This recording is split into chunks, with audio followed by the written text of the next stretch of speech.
Hi, my name is Angela Neff, and my critical issue question is, should all early childhood centres be held to the same minimum standards for quality? And I would say no. Um, Research shows that with increased regulations, there is minimum gains, insignificant gains in quality, and lower salaries for teachers. The real impact on regulation is not on quality, but is on the workers, such as the teachers. And why standards are important, part of education, having a minimum standard of quality for all early childhood centres is just, I don't think, should happen right now. Educators in early childhood centres can only provide the needs for children that they have when they have a budget that is based on funding from grants. Educators can only teach based on their qualifications in education. If the teachers were paid a better salary, children's needs for a better education would be met easier. And if funding was there for early childhood centres, they could meet the standards for educated children, help more with family needs. I'll try and answer the three questions that were posed to me. The first one is, what are some of the reasons that having an all early childhood centres be held to the same minimum standards, would that be problematic? I would say yes, that would be problematic. Because many centres throughout America, many early childhood centres throughout America have different licensing laws, they have different regulations, and these are all set by the state legislators. They decide how, when funding is given, how that money is spent, and so it's not always spent on, teacher improvement programs or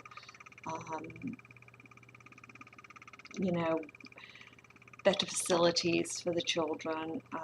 So all across America, in all districts, you will go into early childhood centres that are run very differently.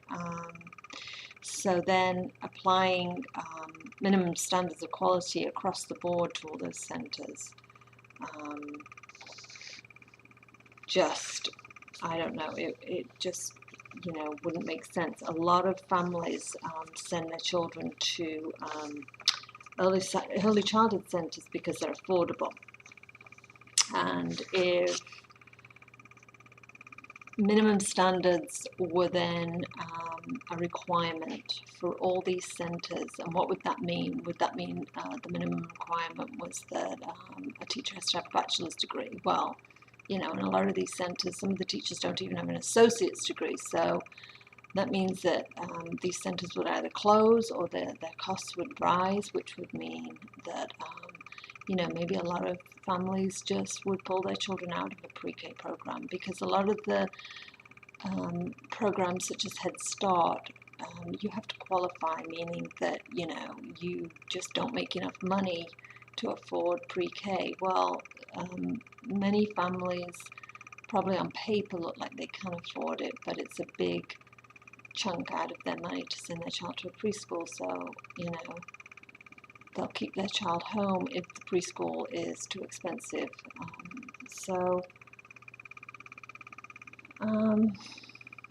I think that there would be many problems involved in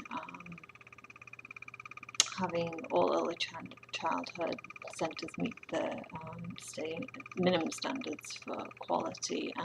Who decides what the minimum standards are for quality? Is it educators? Is it policymakers? That also concerns me in who actually makes these decisions for these standards. The second question is,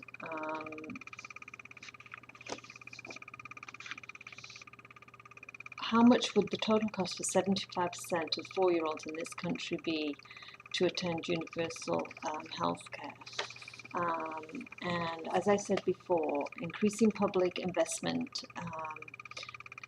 in effective preschool education programs for all children can produce substantial education, social and economic benefits. preschool education can improve learning and development. However, if approximately 75% of 4-year-olds in America attended a pre-K program, it would cost the federal government about $24.6 billion. According to the data, the states and federal government are now actually spending $9.24 billion a year on pre-K for 4-year-olds. So that seems like an awful lot of money, but just looking at the research that tells us how important a good quality education program is, then maybe it's worth investing that money in our education system for 4-year-olds. And where is this needed? Where would the third question is what may funding be needed for? Well, it'd be probably needed for a lot of things: to help low-income families, to help families that are on the cusp of not being able to send their children. So everybody would have a sigh of relief that yes, all our children are eligible, just like kindergarten, to go to preschool. The funding could also be used for quality improvement for teachers, for improvement of facilities,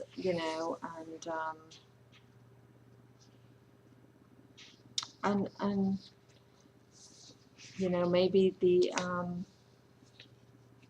that would mean that even though the states don't want to invest money in preschool education, if they were offered that all children in their state would go to a preschool, maybe they would be willing to invest some money in the education. I think that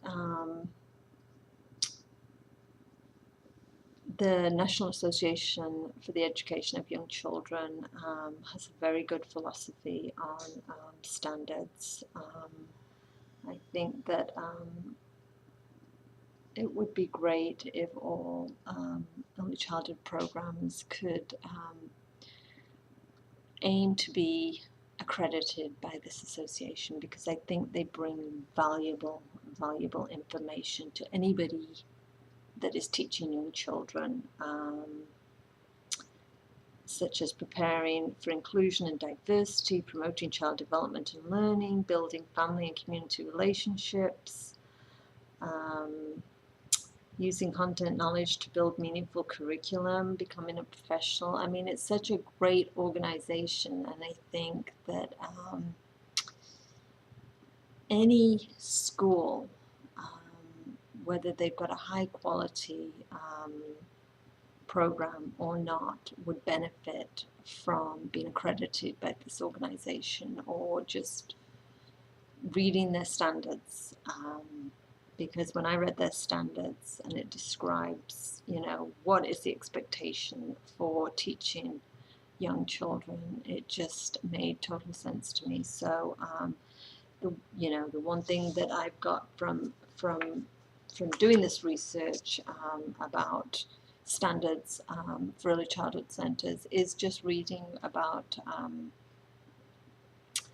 this organization that cares a lot about young children and has some great programs and promotes very good standards. I think every early childhood teacher should be required to go on their site and read what they have to say and try and implement their practices into their early childhood centers.